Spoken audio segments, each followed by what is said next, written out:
Zeus, king of the gods, came down to earth to visit among mortal men. King Lycaon, an arrogant and evil king, wished to test Zeus, so he tried to feed him human flesh. Disgusted, Zeus turned Lycaon into a werewolf. Returned to Olympus to meet with the council of gods. The gods, outraged by the arrogance of King Lycaon, decided to destroy mankind. Zeus avoided destroying the world by fire, decided to flood the world with the help of Poseidon.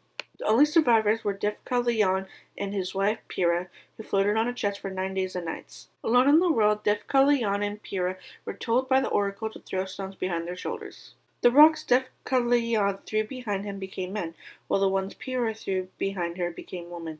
The new people were hard as rocks. The people started tilling the mud that covered everything, and where the sun touched the tilled earth, new life sprang forward.